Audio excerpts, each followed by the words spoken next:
can't stand this image. I can't stand children being excluded. I can't stand an educational system that disconnects children. But there is an answer. Connectedness. I'm Marcel van Herpen. I was the first teacher at the School for Experiential Education in Holland. And I'm co-founder of the Dutch Institute for Education and Educational Matters.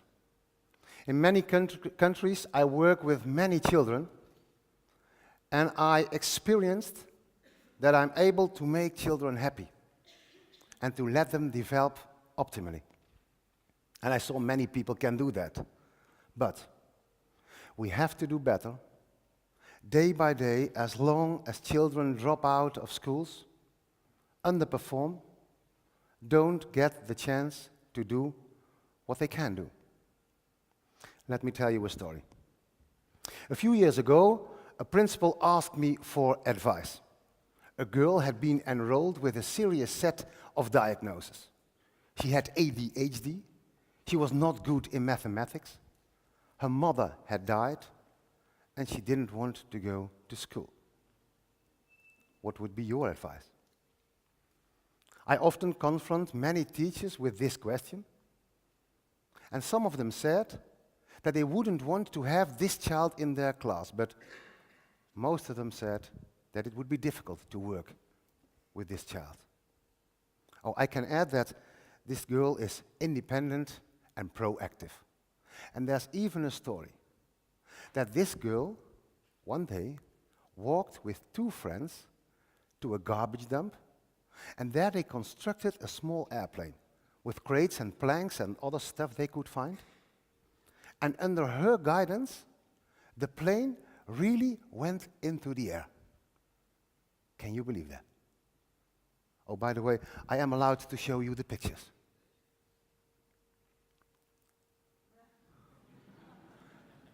You know this girl? It's a beautiful plane, isn't it? This was the first girl with ADHD we all know, isn't it?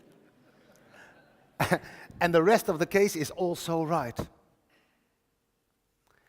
And at this point, I asked the teachers who had thought of a Pippi-like kind of girl. And almost nobody does. You? Most of them think of a problem child, but she isn't. At the end of the case, I mentioned the qualities of this girl. And for me, that's the metaphor of the current educational system. We look precisely to what children cannot do, but far too little and too late, what they can do.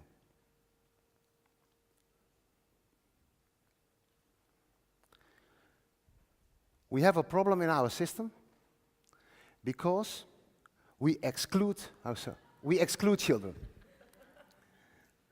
But when I ask more than 100,000 teachers what they wish for their children, they all said something about their well-being. And of course they start talking about the involvement of the children. And they talk all about the good results. But when I ask them what they are worried about, they start talking about the failures, insufficient marks, for instance, and about the disconnections of the children, quarreling, bullying, etc.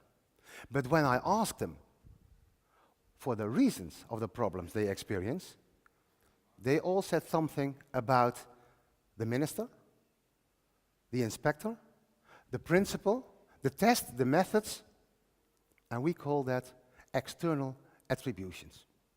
In other words, the reason for the failure is not me, but external factors. And that's not okay for teachers, because then they present themselves as an extension of a system they haven't chosen for. And children recognize that. They hear that, they feel that, and they can't accept you as a full pedagogical guide if you are not full responsible for the way you act at the moment they need you most. A 4-year-old child said that she did not have a real teacher.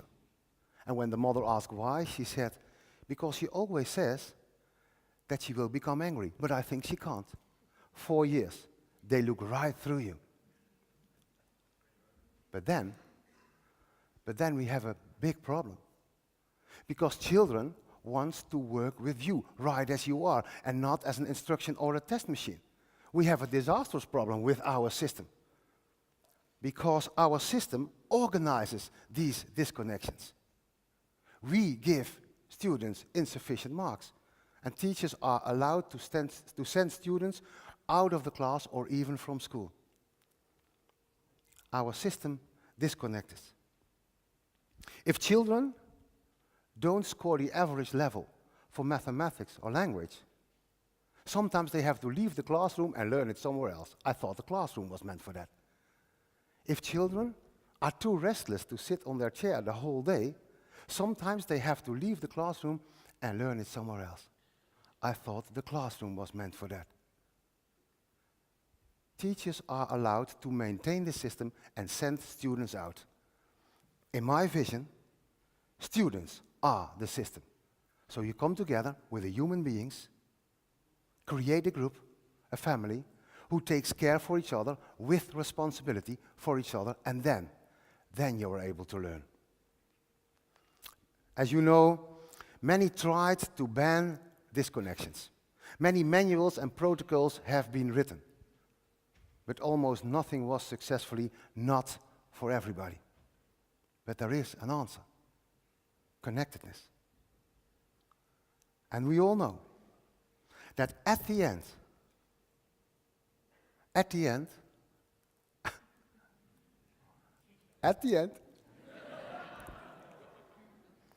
the final end, one single person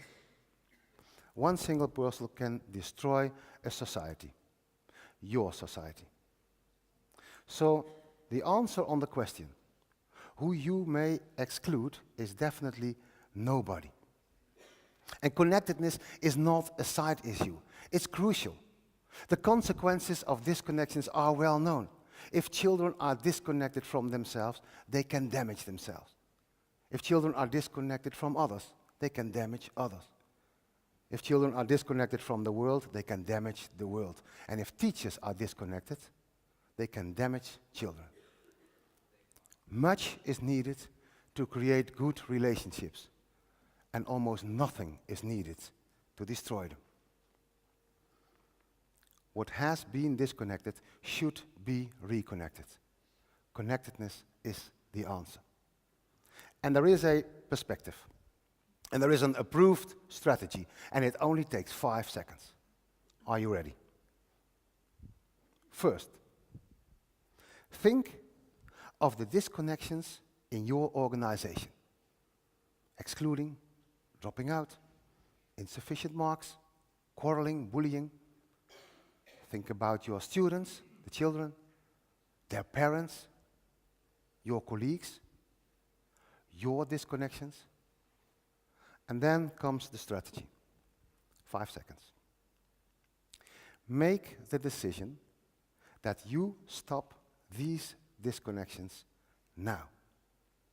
For instance, no children are sent out of the class from now on. 5 seconds. That's easy. Isn't it? But you don't look relieved. In my experience, many teachers and principals are disturbed for a while. Because from now on, you have to face your own problems. From now on, you can't use your external attributions. From now on, you have to realize that you are the possibility to change others. From now on, you can't point at the intelligence, the background, and the behavior of a child, but you have to look at your own behavior, your frustrations, your fears, your judgments, your life, you as a human being. And of course, you need colleagues who are open and available.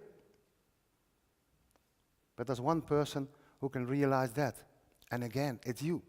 If you are open and vulnerable, your colleagues, you give your colleagues the possibility to be open also. And to work day by day together with more tact, pedagogical tact, in the meaning of doing the right thing at the right moment, also in the eyes of the children. A principal who followed the course, Pedagogical Tact and Leadership, in our institute, was very enthusiastic about these insights. He went into the classes and talked with the children about their disconnections. And he was shocked. The children told him, the teachers, and the other students painful stories that were not all known. In the break, a child came to him and said, "I did not dare to tell in the classroom that 2 years ago, during a school trip, I was alone all day. No child was with me, no teacher who missed me." And the principal immediately called the whole school together, told this story and said, "Soon we go again, but this time not with 359 plus 1, but 360. And you all are responsible, that no one feels excluded." And you can guess the rest. Because of this single boy, everybody was taken seriously. And of course, it became a beautiful day. And you know that you can't copy these stories. And you know that it takes a lot of courage to do this. But that's exactly what we need. That's what I ask of you, and that's what I wish you and all your children.